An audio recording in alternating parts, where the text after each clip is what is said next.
Ah, man, this pedicure sure does feel good. I can't wait to show these off to the boys on the golf course. Johnny Goudreau even said he'd sign my toes once we get there. Ooh, sounds like fun. You know, I need my skin exfoliated real good so I look my best when I take over for Ellen. Come in. Hey, you boys! Loved last week's episode of Press Box Chatter. What are you guys thinking of doing this week for the playoff preview? This week? I thought the playoffs only started next week. Yeah, what's this guy talking about? Regular season only ends tonight with Vancouver and Calgary. Yeah, don't worry. This guy's totally off his rocker. I mean, what type of guy comes to a spa anyways? One sec, let me just check my phone here. Holy moly! The playoffs started Saturday! Rhyno, get those cucumbers off your eyeballs. We've got a show to produce. Tastes like retina. Hey, can we wait for my toenails to dry? Giddy up, boy! You forgot to pay your bill! Sam and Ryan never did pay their bill, and their horse crashed 200 meters after leaving, but they had beautiful skin and sparkling toenails. Oh, it's Press Box Chatter in 10 minutes or less. Oh, it's Press Box Chatter with Rhyno and the Birdman. It's been a crazy start to the playoffs. The first 3 games went to overtime, and the Battle of Florida already gave me a sunburn. Sam and I are going to take you through each division and let you know what to expect from each matchup.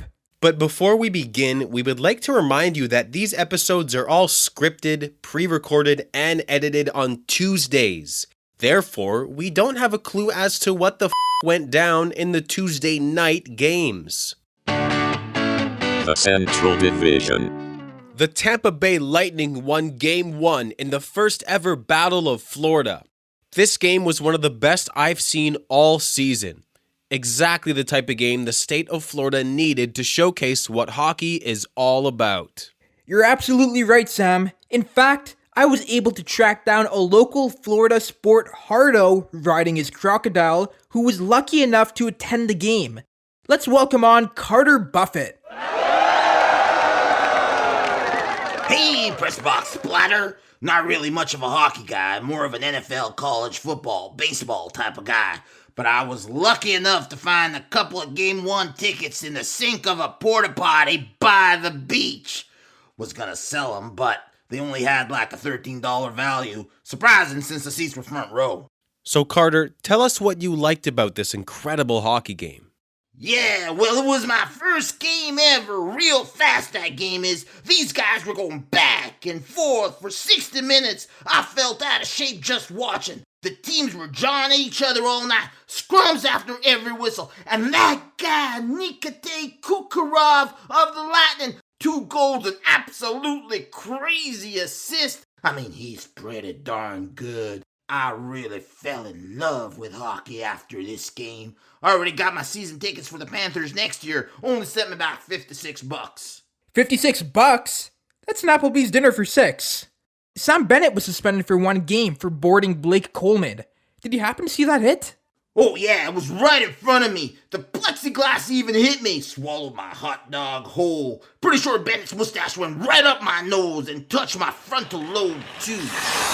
Oh, what a hit by Sam Bennett. And it looks like he's kissing a fan? I love hockey. The Carolina Hurricanes and the Nashville Predators. One of the most historic rivalries in NHL history, right, Rhyno? Not at all, but it definitely felt like a playoff game, I'll tell you that. And not because the players were trying to decapitate each other, like in the Battle of Florida, but because the Hurricanes were able to fill up just over 60% of their arena seats. PNC Arena was absolutely buzzing.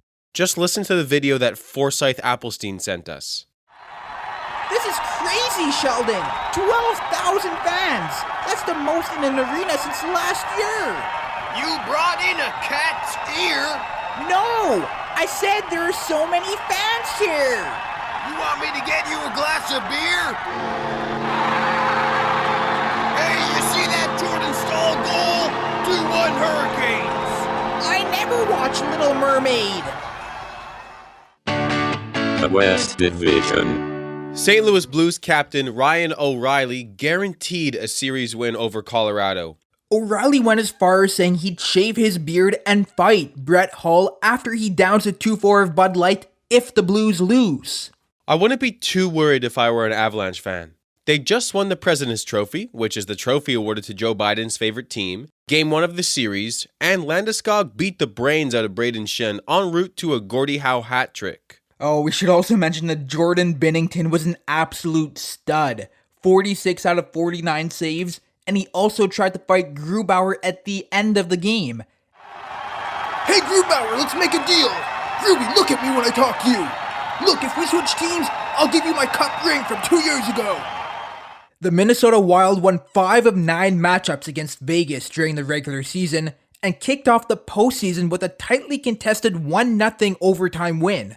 Both Cam Talbot and Marc-Andre Fleury stood on their heads, indicating the series may become a goalie duel. With more to help us break down this series, we've brought in self-proclaimed gambling expert Vito Snake Eyes Babannano.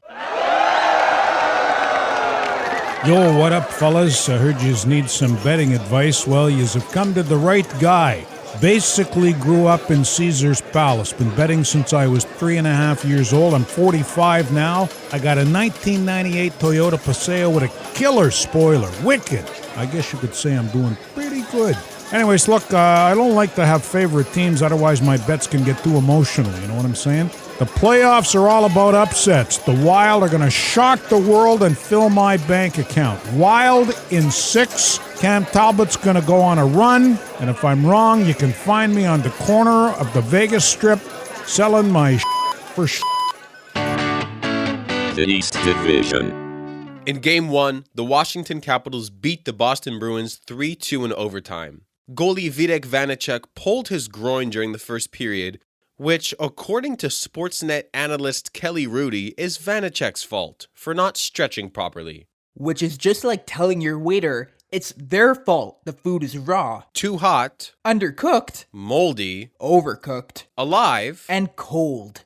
Vanacek was replaced by veteran goalie Craig Anderson, and it looks like he'll be holding down the fort for the foreseeable future. Both of us have Boston winning this series, so hopefully they can pull a 2017 Pittsburgh Penguins and ruin Anderson's playoff run. Speaking of which, the Malkinless Penguins lost in overtime to Kyle Palmieri, Ilya Sorokin, and the rest of the New York Islanders.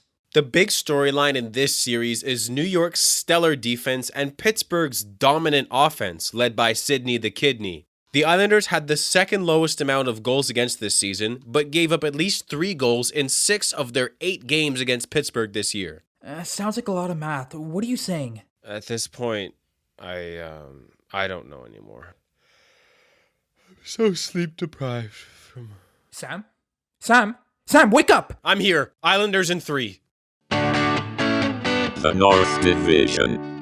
Montreal versus Toronto, the Francophones versus the Anglophones, Blood versus Crips. This is bound to get heated. First series against each other since Joe Thornton's draft year, 1979. Oh, so the Habs must be playing their young guns Cole Caulfield, Jesperi Kotkaniemi, and Alex Romanov, right? I mean, how could you not want electric youth up and down your lineup? Oh, hell no, baby! We're looking at John Merrill, Eric Stahl, and any player over the age of 35. What? Who's their coach? A stupid poo-poo head? The stupidest of poo-poos, as a matter of fact. And the Leafs are starting Jack Campbell and bringing back Zach Hyman and Nick Foligno. Oh boy, Leafs in 1. The Winnipeg Jets will be the first team to get a glimpse of playoff McDavid after his incredible 105-point season. They've spent their week off trying to figure out how they will contain the superstar and his sidekick, Leon Draisaitl. So far, they have a locker room whiteboard with the words "chicken wing" on it. As for the Oilers, they've been focused on letting McDavid and Draisaitl rest as much as possible, while the coaching staff makes a last-minute effort to teach the rest of the team how to play hockey. Okay, now that we're done covering the playoff stuff, how about we wrap up the regular season with the Flames and Canucks? Oh, it's press box chatter in 10 minutes or less. Oh, it's press box chatter.